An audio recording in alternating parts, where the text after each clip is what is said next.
சமத்துவம் இந்திய அரசியலமைப்பில் சமத்துவம். வகுப்பு 7 குடிமையியல் அலகு 1.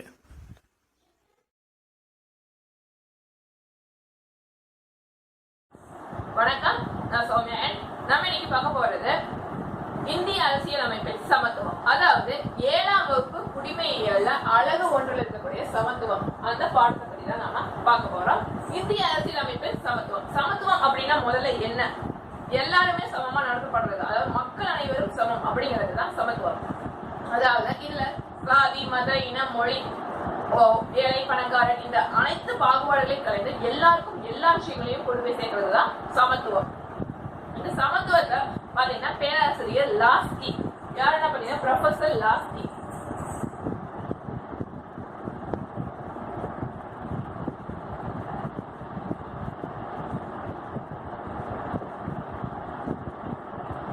ப்ரொஃபசர் லாஸ்கி அவர் என்ன சொல்றாரு அப்படின்னு பாத்தீங்கன்னா, சமத்துவம் அனைவரும் சமமாக நடத்தப்படுறது மட்டும் சமத்துவம் அல்ல.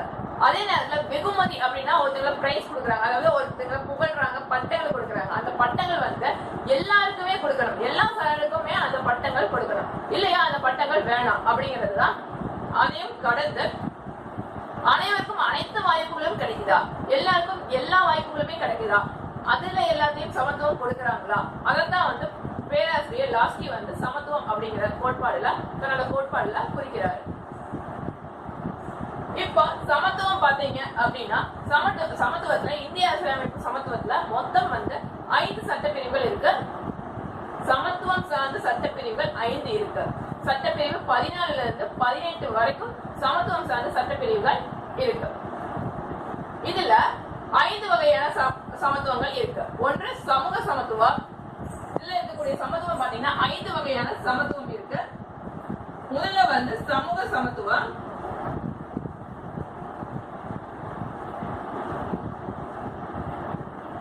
சமூக சமத்துவம், குடிமை சமத்துவம், அரசியல் சமத்துவம், பாலின சமத்துவம் 4வது,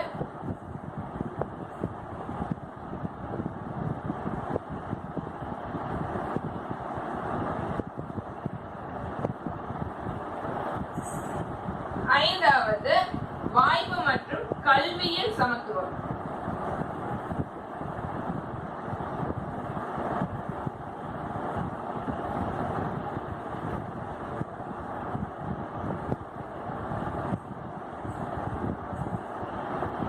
இதுல சட்டப்பிரிவு 14 இருந்து 18 என்ன சமத்துவங்களை குறிக்குது அப்படிங்கறத நாம பார்க்கலாம். அதாவது சட்டப்பிரிவு 14 என்ன குறிக்குது அப்படின்னா, சட்டத்தின் முன் அனைவரும் சமம் அப்படிங்கறத குறிக்குது. சட்டப்பிரிவு 15 பாகுபாட்டை தடை செய்தல். சட்டப்பிரிவு 16 பொது வேலை வாய்ப்புல அனைவருக்கும் சம வாய்ப்பு அளிக்கிறது. சட்டப்பிரிவு 17 தீண்டாமையை ஒழிக்கிறது. சட்டப்பிரிவு 18 பட்டங்கள் அளித்து வேறுபடுத்துவதை தடை செய்கிறது. அதாவது பேராசிரியர் லாஸ்கி என்ன சொல்லியிருக்காரு, வெகுமதி அளிக்கிறது, அளித்தால் அனைவருக்கும் சமமா அளிக்கிறோம், இல்லையா அது வெகுமதியே வேண்டாம் அப்படிங்கிறதுதான் இந்த பட்டங்களை அளித்து வேறுபடுத்தக்கூடிய சமத்துவம். பட்டங்கள் அளித்து வேறுபடுத்துற அந்த நிலையை தடை செய்கிறது சட்டப்பிரிவு 18. இந்த சட்டப்பிரிவு 5 வகையான சட்டப்பிரிவுகள் 5 வகையான சமத்துவத்தை வலியுறுத்துகிறது. அதைத்தான் நாம இப்போ ஒவ்வொரு சமத்துவம் சார்ந்து நாம பார்க்க போறோம். ஃபர்ஸ்ட் நம்ம பார்க்க போறது சமூக சமத்துவம். அது சமூக சமத்துவம். சமூகம் அப்படின்னா என்ன? முதல்ல சமூகம் எப்படி வந்திருக்கும்? பல வீடுகள் சேர்ந்துதான் சமூகத்தை உருவாக்கி இருக்கும். அதாவது பல கிராமங்கள் இணைந்து அந்த கிராமங்கள் ஒரு நகர அமைப்பை உருவாக்கி இருக்கும். நகரங்கள் சேர்ந்து மாநகரத்தை உருவாக்கி இருக்கும். அதாவது மாநகரம் அப்படின்னு பாத்தீங்கன்னா, நகரங்கள் அப்படின்னு பாத்தீங்கன்னா, நகரங்கள் வட்டங்கள், வட்டங்கள் மாவட்டமானது, மாவட்டங்கள் மாநிலத்தை தோற்றுவிக்குது. மாவட்டங்கள் சேர்ந்து மாநிலத்தை தோற்றுவிக்குது. மாநிலங்கள் சேர்ந்துதான் ஒரு நாடு. மாநிலங்கள் சேர்ந்துதான் ஒரு நாட்டையே உருவாக்கி இருக்கு. அதாவது ஒரு நாட்டுல என்னென்ன இருக்கு? மாவட்டங்கள் இருக்கு. ஒரு நாட்டுல மாநிலங்கள் இருக்கு, மாநிலங்கள்ல மாவட்டங்கள் இருக்கு, மாவட்டங்கள்ல வட்டங்கள் இருக்கு, வட்டங்கள்ல பாத்தீங்கன்னா கிராமங்கள் இருக்கு, நகரங்கள் இருக்கு. இதுதான் சமூகம். இந்த சமூகம் சார்ந்த அமைப்புல யாரெல்லாம் இருக்காங்க? இந்த சமூக சார்ந்த அமைப்பில் அனைத்து விதமான இருப்பாங்க. கிராமத்து மக்கள் ஒரு மாதிரி இருப்பாங்க, நகரத்து மக்கள் ஒரு மாதிரி இருப்பாங்க. அவங்களுக்கு போதுமான வாய்ப்புகள் கிடைச்சிருக்கும். கிராமத்து மக்களுக்கு சில வாய்ப்புகள் வசதிகள் கிடைத்திருக்காது. போக்குவரத்து வசதி கிராமத்துல எத்தனை கிராமங்கள்ல வந்து போக்குவரத்து வசதி சரியா கிடைச்சிருக்கு அப்படின்னா அங்க போக்குவரத்து வசதி கிடைக்கல அப்படின்னா அந்த போக்குவரத்து வசதியை மேம்படுத்துவதும் இந்த சமூக சமத்துவத்துல இருக்கு. குடிநீர் வசதியில இருந்து எல்லா வசதியும் நகர்ப்புறத்துல அனைத்து வசதிகளுமே கிடைக்கும். ஆனா வந்து கிராமப்புறத்துல அனைத்து வசதிகளுமே இருக்கா அப்படின்னா அது உறுதிப்படுத்துவதுதான் இந்த சமூக சமத்துவம், அதாவது சமூக சமத்துவத்தோட நோக்கம். அதாவது பாகுபாடை தடை செய்தார். இப்போ இந்த ஊர்க்காரங்களுக்கு இப்படி அந்த ஊர்க்காரங்களுக்கு அப்படி இல்லாம அனைத்து மக்களுக்குமே ஒரே மாதிரியான விஷயங்களை கொடுக்கிறது தான் வந்து இந்த சமூக சமத்துவத்தோட நோக்கம். அதாவது சாதி, மதம், இனம், மொழி இந்த பாகுபாட்டை எல்லாம் கலைந்து அனைவருக்கும் சமமான வாய்ப்பை கொடுப்பது இந்த சமூக சமத்துவத்தோட நோக்கம். அடுத்து குடிமை. இந்த சமூக சமத்துவம் பாத்தீங்கன்னா இது என்ன பாகுபாட்டை தடை செய்யறது. அந்த இதுல பாத்தீங்கன்னா இந்த சமூக சட்டப்பிரிவு 15 கீழ் வந்து இந்த சமூக சமத்துவம் வந்து அனைத்தையும் கொடுக்கின்றது. இது வந்து சட்டப்பிரிவு 15 வந்து இதுக்கு சேரும். அடுத்து குடிமை சமத்துவம். ரெண்டாவது இருக்கக்கூடிய குடிமை சமத்துவம். இந்த குடிமை சமத்துவம் என்னன்னு பாத்தீங்கன்னா ஏழை, பணக்காரன், உயர்ந்தவன், தாழ்ந்தவன் இந்த பாகுபாடு எல்லாமே கலைந்து எல்லாருமே ஒன்றுதான் அப்படிங்கறத குறிக்கும். இந்த சட்டம் பாத்தீங்கன்னா இதுக்கான சட்டப்பிரிவு வந்து எங்கிருந்து அமல்படுத்தப்பட்டது, எங்கிருந்து வந்தது அப்படின்னு பாத்தீங்கன்னா இங்கிலாந்து நாட்டுல இந்த மக்களாட்சிக்கான இந்த சமத்துவம், அதாவது குடிமை சமத்துவம் வந்து அங்க பின்பற்றப்பட்டிருக்கு. அதை தழுவிதான் வந்து நம்ம இந்தியாவில இந்த சமத்துவம் வந்து கொண்டு வரப்பட்டிருக்கு. அதாவது குடிமை சமத்துவம் அங்க எல்லாருமே ஒன்றுதான். அதாவது கொஞ்ச நாட்கள், அதாவது சில வருடங்களுக்கு முன்னால வந்து இங்கிலாந்து ராணி வந்து சீட் பெல்ட் போடாம கார்ல போயிருக்காங்க. ஆனா சீட் பெல்ட் போடாம போனா அதுக்குன்னு வந்து ஃபைன் கட்டணும். அந்த ராணி வந்து மகாராணி என்ன பண்ணாங்க, இங்கிலாந்து ராணி வந்து சீட் பெல்ட் போடலைங்கிறதுக்காக அவங்க வந்துட்டு ஆனா ஃபைனை வந்து செலுத்திருக்காங்க. இப்போ அந்த இடத்துல வந்து அனைவரும் ஒன்றுதான் அப்படிங்கறத குறிக்கிறது. அதாவது ஏழை, பணக்காரன், உயர்ந்தவன், தாழ்ந்தவன், ராஜா, ராணி இந்த மாதிரியான விஷயங்கள், ராஜா, ராணி, ராஜவம்சம், சாமானிய வம்சம் இந்த மாதிரி எல்லாம் இல்லாம எல்லாருமே வந்து அங்க ஒன்றுதான். அதை குறிக்கிறது தான் இந்த குடிமை சமத்துவம். இந்த குடிமை சமத்துவத்தை கொண்டு வந்தவர் யார் அப்படின்னு பாத்தீங்கன்னா ஏவி டைசி. ஏவி டைசி அப்படிங்கிறது தான் இந்த குடிமை சமத்துவத்தை கொண்டு வந்திருக்காரு. அவரோட கூற்றுப்படிதான் வந்து இந்த குடிமை சமத்துவத்துல சட்டங்கள் வந்து இயற்றப்பட்டிருக்கு. கொண்டு வந்தவர் பேர் வந்து ஏவி டைசி. அவர்தான் வந்து இந்த குடிமை சமத்துவத்தை அமலாக்கம் படுத்திருக்காரு. அதான் நம்ம இந்திய மக்களாட்சி வந்து குடிமை சமத்துவத்தை பின்பற்றுது. அடுத்து அரசியல் சமத்துவம். அரசியல்ல பாத்தீங்கன்னா இந்தியா வந்து மக்களாட்சி உள்ள நாடு. அதனால இங்க உள்ளாட்சியில இருந்தும் சரி, அனைத்து ஆட்சியிலும் சரி, எல்லாருமே வந்து ஒரே, அங்க எல்லாருமே வந்து ஈக்குவல், எல்லாருமே சமமானவர்கள். அதுக்குன்னு அரசியல் சமத்துவம் இருக்கு. அந்த அரசியல் சமத்துவத்தை 3 வகையான சமத்துவம் இருக்கு. ஒன்று வந்து வாக்குரிமை அளித்தல். வாக்குரிமை அனைவருக்குமே போய் சேருதா அப்படிங்கிறது ஒன்று. ரெண்டாவது பாத்தீங்கன்னா பொது அலுவலகத்துல எல்லாருமே பங்கு கொள்ளுதல். பொது அலுவலகத்துல அனைவருமே பங்கு கொள்ளுதல்.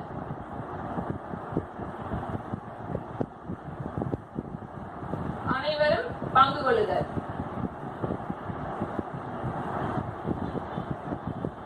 மூன்றாவது கருத்து சுதந்திரம். அதாவது அரசை விமர்சிக்கக்கூடிய சுதந்திரம் வந்து கொடுத்திருக்காங்க. அரசை விமர்சனம் செய்யும் உரிமை, அதாவது கருத்து சுதந்திரம் வந்து அரசியல் சமத்துவத்துல இருக்கு. யார் வேணாலும் தன்னோட கருத்தை வந்து பதிவு செய்யலாம். இது அரசியல் சமத்துவத்துல 3வது இருக்கக்கூடிய ஒன்று. இதுக்கு பாத்தீங்கன்னா சட்டத்தின் முன் அனைவரும் சமம், அதாவது சட்டப்பிரிவு 14 இது வந்து இந்த சமத்துவம். அரசியல் சமத்துவத்துல பாத்தீங்கன்னா சட்டப்பிரிவு 14 வந்து இதுக்கு பயன்படுத்தப்படும். சட்டப்பிரிவு 14. குடிமை சமத்துவத்திலையும் பாத்தீங்கன்னா சட்டத்தின் முன் அனைவரும் சமம் அப்படிங்கிற சட்டப்பிரிவு 14 வந்து இதுலயும் ஃபாலோ ஆகுது.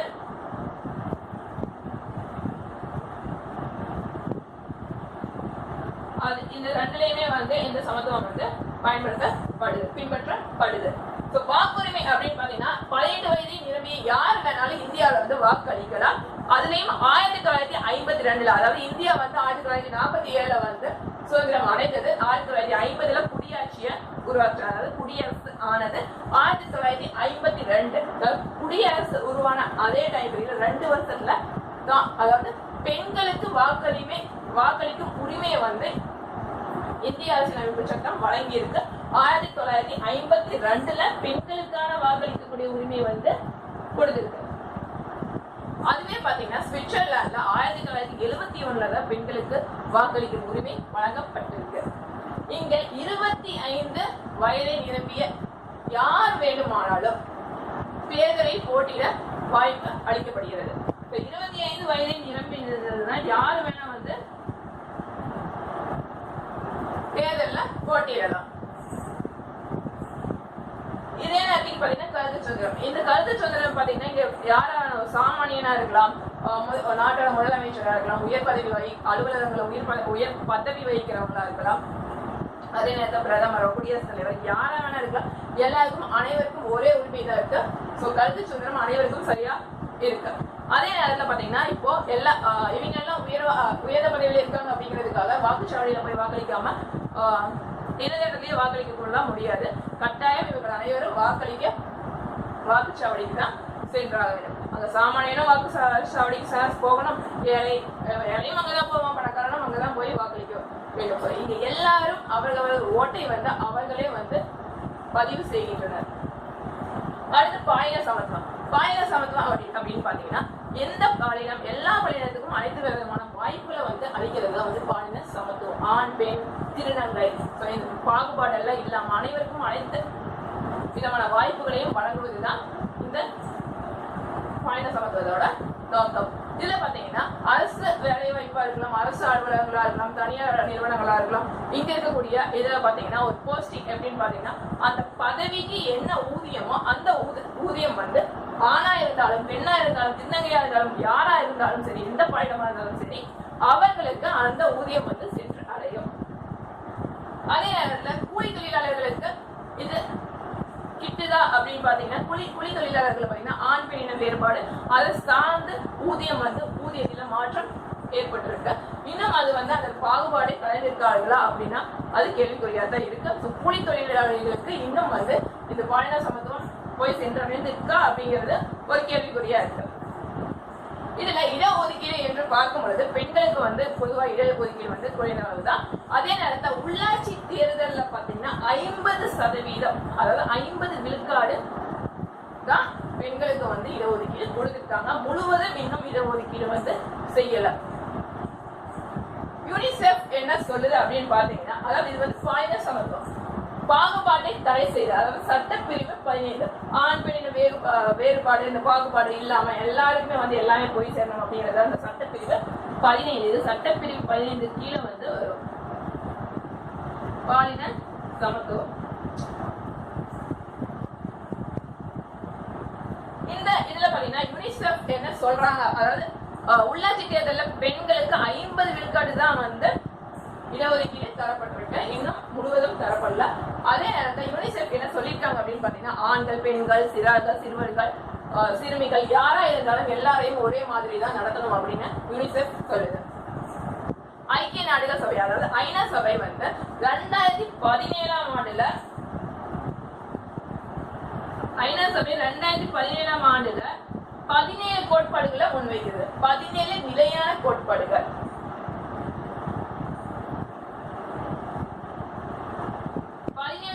கோட்பாடுகள் முன்வைக்குது. அதுல 17 கோட்பாடுகள்ல 5வது கோட்பாடு தான் இந்த பாலின சமத்துவம். அதுல 5வது கோட்பாடு வந்து பாலின சமத்துவம். எதுலனா ஐநா சபையில 2017 ஆண்டு இயற்றப்பட்ட நிலையான 17 கோட்பாடுகளில் 5வது கோட்பாடு தான் பாலின சமத்துவமா இருக்கு. இதுல சட்டப்பிரிவு 15 கீழ் பாத்தீங்கன்னா பாகுபாட்டை தடை செய்தல். அதுல இந்திய அரசியலமைப்பு சட்டத்துல இது இருக்கு. அடுத்து வாய்ப்பு மற்றும் கல்வியில் சமத்துவம். வாய்ப்பு பாத்தீங்கன்னா அனைத்து சட்டங்களுக்கும் இனம், மதம், மொழி எல்லாத்தையும் கலைந்து ஏழை பணக்காரன் எல்லாத்தையும் கலைந்து வாய்ப்பு, அதாவது பொது வாய்ப்பு வேலை வாய்ப்புல எல்லாருக்கும் எல்லா விதமான சம வாய்ப்பு இருக்கு அப்படிங்கிறத உறுதி செய்வதுதான் இதோட நோக்கம். இது வந்து சட்டப்பிரிவு 16. பொது வேலை வாய்ப்புல எல்லாருக்கும் எல்லாமே கொடுக்கறதுதான் இதோட நோக்கம். அதாவது சட்டப்பிரிவு 16 இதுல சட்டப்பிரிவு 16 கீழ வந்து இந்த சட்டம் வந்து இருக்கு. பட்டங்கள் அளித்து வேறுபடுத்துதலை தடை செய்தல். இதுல எல்லாமே பட்டங்கள் அளித்து வேறுபடுத்துவதை வந்து தடை செய்வது வந்து இந்த சட்டம் பாத்தீங்கன்னா சட்டப்பிரிவு 18 பாத்தீங்கன்னா குடிமை சமத்துவத்தையும் வரும், அரசியல் சமத்துவத்தையும் இது வரும். இந்த 2 சமத்துவத்திலையும் பாத்தீங்கன்னா சட்டப்பிரிவு 18 வந்து அடங்கி இருக்கு. பட்டங்கள் அளித்து வேறுபடுத்துதல். இதே வாய்ப்பு மற்றும் கல்வியிலையும் பாத்தீங்கன்னா இந்த பட்டங்கள் அளித்து வேறுபடுத்துதல் இது மட்டும் வந்து இது வரும். அரசியலமைப்பு இந்திய அரசியலமைப்பு பாத்தீங்கன்னா மக்களாட்சி. ஓகேவா? இந்திய அரசியலமைப்பு பொறுத்த வரைக்கும் இதுல மக்களாட்சி வந்து இருக்கு. இந்த மக்களாட்சியோட தூண் அப்படின்னு பாத்தீங்கன்னா சமத்துவமும் சுதந்திரமும் தான் இந்த மக்களாட்சியோட தூண்கள்.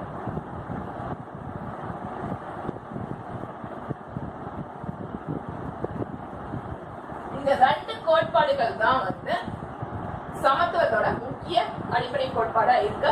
இதுல இன்னும் மேம்படுத்துதல் எப்படி அப்படின்னு பாத்தீங்கன்னா, எப்படி இந்த சமத்துவத்தை இன்னும் மேம்படுத்தலாம் அப்படின்னா, இத கல்வி சுதந்திரம் எல்லாருக்கும் போய் சேரணும். அதே நேரத்தில் கல்வி அனைத்து சாரர்களுக்கும் கல்வி கிடைக்கணும். சமத்துவம் சுதந்திரம் எல்லாமே எல்லா சாரர்களுக்கும் இருக்கணும். அடிப்படை வசதிகள் எல்லாருக்கும் சென்று அடைந்திருக்கா அப்படிங்கிறத உறுதி செய்யணும். அதை வந்து மேம்படுத்தி கொடுக்கணும். எல்லாருக்கும் வேலை வாய்ப்பு கொடுக்கப்பட்டிருக்கா அப்படிங்கறத உறுதிப்படுத்தணும். பாகுபாட்டை கட்டாயம் தடை செய்யணும். தீண்டாமையை ஒழிக்கணும். ஜாதி மத இன வேறுபாடு எல்லாத்தையும் கலைந்து இருக்கணும். அதுதான் வந்து தீண்டாமையை ஒழிக்கிறது. தீண்டாமை ஒரு பாவ செயல். அதை வந்து வலியுறுத்துகின்றது சமூக சமத்துவம். இதுதான் இந்திய அரசியலமைப்பு சமத்துவத்தோட சட்டப்பிரிவுகள். மொத்தம் வந்து 5 வகையான சட்டப்பிரிவுகள் இதுல இருக்கு.